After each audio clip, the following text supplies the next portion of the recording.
हिंदवी स्वराज्याचे सरसंस्थापक छत्रपती शिवरायांना मानाचा मुजरा करतो। भारतीय राज्यघटनेचे शिल्पकार भारतरत्न डॉक्टर बाबासाहेब आंबेडकर यांना मानवंदना अर्पित करतो। आज आपली सगळी प्रक्रिया पार पाडण्याकरता या ठिकाणी उपस्थित झालेले गुजरातचे माजी मुख्यमंत्री आदरणीय रूपाणीजी, त्यांच्यासोबत आलेल्या भारताच्या वित्तमंत्री आदरणीय निर्मलाताई सीतारामनजी, आपले अध्यक्ष चंद्रशेखर बावनकुळेजी, माननीय विनोद तावडेजी, माननीय शिवप्रकाशजी, मंचावर उपस्थित असलेले सन्माननीय आशिष शेलारजी, प्रवीण दरेकरजी, या ठिकाणी आपल्या सहयोगी पक्षाचे जनसुराज्यचे विनय कोरेजी, त्याचप्रमाणे युवा स्वाभिमानचे रवी राणाजी, रासपचे रत्नाकर गुट्टेजी, आपल्याला ज्यांनी समर्थन दिलं ते एकमेव अपक्ष आमदार शिवाजी पाटील, भारतीय जनता पक्षाचे विधानमंडळातील माझे सर्व ज्येष्ठ सहकारी, कोर कमिटीचे सर्व सदस्य, माझ्या सर्व भगिनी आणि बंधूंनो, सर्वप्रथम आपल्या सर्वांचे मी आभार मानतो की आपण एकमताने या ठिकाणी विधिमंडळ गटाचा नेता म्हणून माझी निवड केली आणि ही निवड प्रक्रिया करण्याकरता या ठिकाणी आलेले माननीय रूपाणीजी आणि माननीय निर्मला सीतारामनजी यांचे देखील अतिशय मनापासून मी आभार मानतो। खरं म्हणजे आपल्या सर्वांना याची कल्पना आहे की यावेळची निवडणूक एक अतिशय ऐतिहासिक अशा प्रकारची निवडणूक राहिली आहे आणि या निवडणुकीचं विश्लेषण करायचं झालं तर मी असं म्हणेन की या निवडणुकीने एक गोष्ट आपल्यासमोर निश्चितपणे ठेवली आहे, ती म्हणजे एक है तो सेफ है आणि मोदी है तो मुमकिन है। मोदीजींच्या नेतृत्वामध्ये देशामध्ये विजयाची मालिका ही लोकसभेनंतर पुन्हा एकदा हरियाणापासून सुरू झाली आणि महाराष्ट्राने जे मॅन्डेट या ठिकाणी आपल्याला दिलेलं आहे, खरं म्हणजे महाराष्ट्राच्या जनतेला मी साष्टांग दंडवत घालतो अशा प्रकारचं मॅन्डेट महाराष्ट्राच्या जनतेने आपल्याला दिलेलं आहे। विशेषतः या संपूर्ण प्रक्रियेमध्ये आपल्या सोबत पूर्णपणे तनमनाने या ठिकाणी असलेले महाराष्ट्राचे मुख्यमंत्री माननीय एकनाथराव शिंदेजी आणि महाराष्ट्राचे उपमुख्यमंत्री सन्माननीय अजितदादा पवारजी यांचे देखील मी अतिशय मनापासून आभार मानतो आणि तद्वतच आमचे आरपीआयचे नेते रामदास आठवलेजी आणि आमच्या सगळ्या मित्रपक्षांचे देखील मनापासून आभार मानतो। खरं म्हणजे अतिशय महत्त्वाचं अशा प्रकारचे वर्ष आहे। एकीकडे आपण सगळे लोक ज्या प्रक्रियेतनं निवडून येतो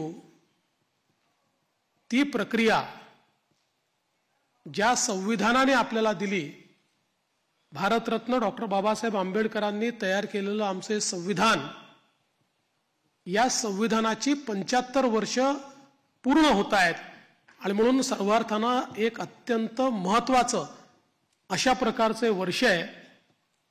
कारण आपल्याला कल्पना आहे की देशाचे प्रधानमंत्री माननीय मोदीजी हे देखील नेहमी सांगतात की कुठल्याही ग्रंथापेक्षा, धर्मग्रंथापेक्षा माझ्याकरता भारताचं संविधान सगळ्यात महत्त्वाचं आहे आणि एक असं संविधान की ज्या संविधानाने प्रत्येक भारतीयाला जगण्याचा, मोठं होण्याचा, समृद्ध होण्याचा अधिकार दिला आणि भारताला जगातले एक उत्तम राष्ट्र म्हणून प्रस्थापित करण्याचं काम केलं. अशा या संविधानाच्या 75 वर्ष पूर्ण होणाऱ्या अमृत महोत्सवी वर्षात पुन्हा एकदा या ठिकाणी आपण सरकार स्थापन करतोय. दुसरं, आपल्या सर्वांना कल्पना आहे की ज्यांनी समस्त हिंदुस्थानामध्ये मोगली आक्रमणानंतर आमची श्रद्धास्थानं जी उद्ध्वस्त झाली होती त्या सर्व श्रद्धास्थानांचं पुनरुज्जीवन केलं.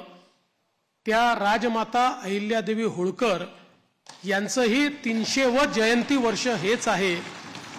त्यामुळे मला असं वाटतं की ही देखील एक अत्यंत महत्त्वाची गोष्ट आहे. त्यासोबत ज्यांनी इंग्रजांच्या विरुद्ध जल, जमीन आणि जंगल वाचवण्याचा लढा उभारला आणि खऱ्या अर्थानं इंग्रजांना सळो की पळो करून सोडलं, ते भगवान बिरसा मुंडा यांचीही 125वी जयंतीचं हे वर्ष या ठिकाणी आपण साजरं करतोय. आणि अर्थातच आपल्या सर्वांचे लाडके नेते ज्यांनी नवभारताची संकल्पना मांडली, ज्याची मुहूर्तमेढ केली, आज मोदीजींच्या नेतृत्वात जो नवभारत तयार होतोय त्याचा पायवा ठेवणारे श्रद्धेय अटल बिहारी वाजपेयीजी यांचं देखील हे 100वे जयंती वर्ष आहे. त्यामुळे अशा या अत्यंत महत्त्वपूर्ण वर्षामध्ये महाराष्ट्राच्या जनतेने ही सगळी जबाबदारी आज महायुतीवर या ठिकाणी सोपवलेली आहे. खरं म्हणजे इतका मोठा जनादेश हा आपल्याला या ठिकाणी जनतेने दिलेला आहे की या जनादेशातून मी एवढंच म्हणेन की आनंद आहे, पण त्याहीपेक्षा जबाबदारी आपली वाढलेली आहे. प्रचंड मोठी जबाबदारीची जाणीव करून देणारा अशा प्रकारचा जनादेश हा जनतेने आपल्याला दिलेला आहे. आणि विशेषतः आपल्या लाडक्या बहिणी असतील, आपले लाडके भाऊ असतील, आपले लाडके शेतकरी असतील, आपले लाडके युवा असतील, या सगळ्यांनी आणि समाजातल्या दलित, वंचित, ओबीसी, आदिवासी सगळ्यांनी जो जनादेश आपल्याला दिलेला आहे त्या जनादेशाचा सन्मान राखण्याचं काम हे आपल्याला करावं लागणार आहे. आणि म्हणून निश्चितपणे आपली प्राथमिकता आपण सुरू केलेल्या योजना आणि आपण दिलेली आश्वासनं ही पूर्ण करणं याच्याकडे आपली प्राथमिकता तर असेलच, पण त्यासोबत महाराष्ट्राला पुढे नेण्याकरता, महाराष्ट्राला सर्व आघाड्यांवर पहिल्या क्रमांकावर आणण्याकरता आपल्या सर्वांना या ठिकाणी सातत्याने कार्यरत राहायचं आहे. आपल्याला कल्पना आहे की 2019 साली देखील जनतेचा कौल आपल्याला मिळाला होता. दुर्दैवाने जनतेचा जो कौल होता तो हिसकावून घेण्यात आला आणि जनतेसोबत एक प्रकारे बेईमानी त्या काळामध्ये झाली.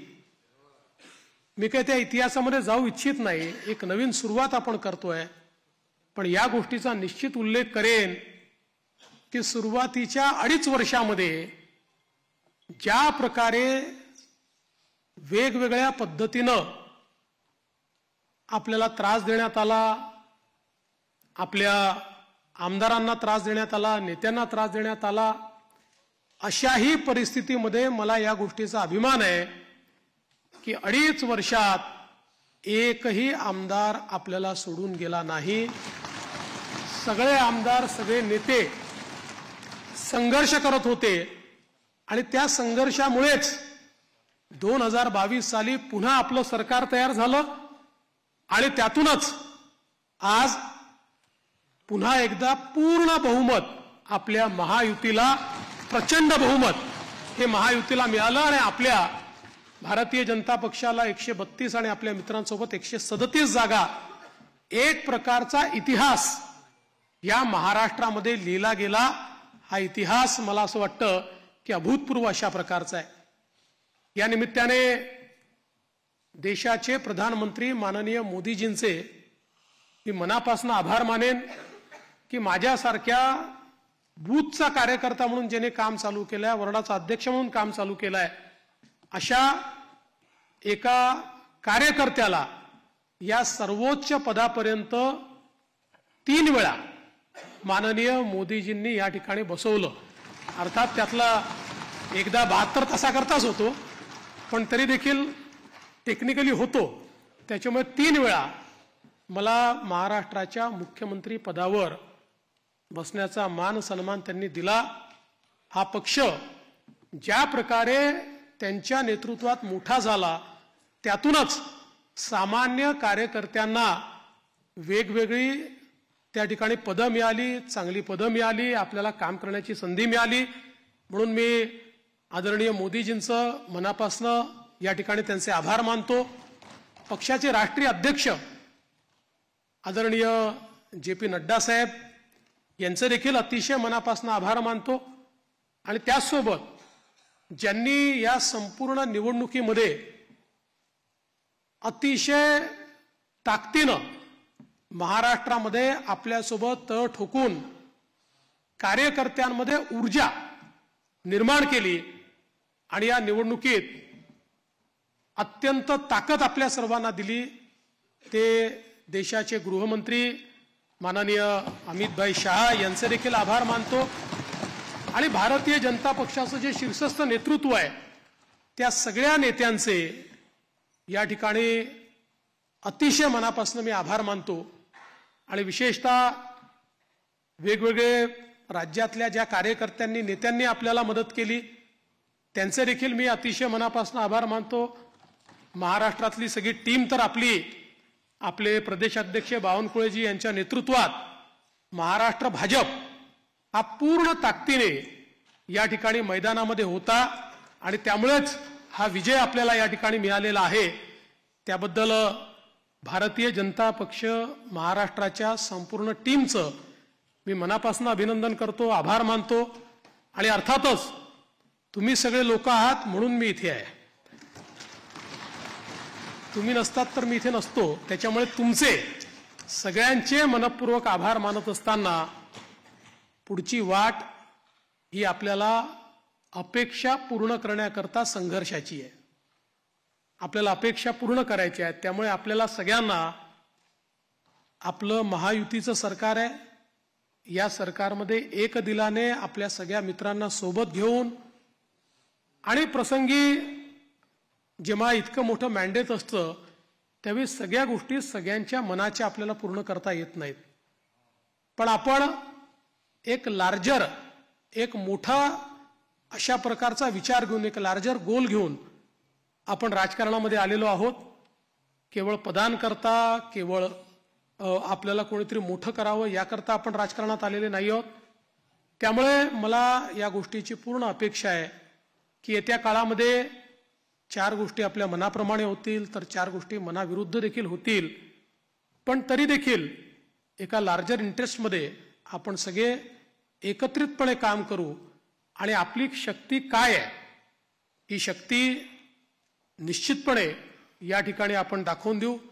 आज या निमित्ताने पुन्हा एकदा आपल्या सगळ्यांचे आभार मानत असताना महाराष्ट्रातल्या दीन, दलित, गोर, गरीब, आदिवासी, शेतकरी, शेतमजूर, महिला, ओबीसी, अल्पसंख्याक सगळ्या समाजाला या ठिकाणी मी आश्वस्त करू इच्छितो की महाराष्ट्राच्या सर्वांगीण उन्नतीकरता, महाराष्ट्राच्या प्रगतीकरता 24 तास आमचं सरकार काम करेल आणि महाराष्ट्रातल्या सामान्य माणसाच्या आशा, आकांक्षा, अपेक्षा या निश्चितपणे पूर्ण करण्याचं काम आम्ही करू.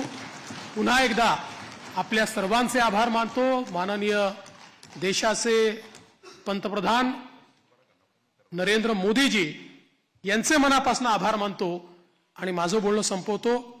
धन्यवाद. जय हिंद, जय महाराष्ट्र.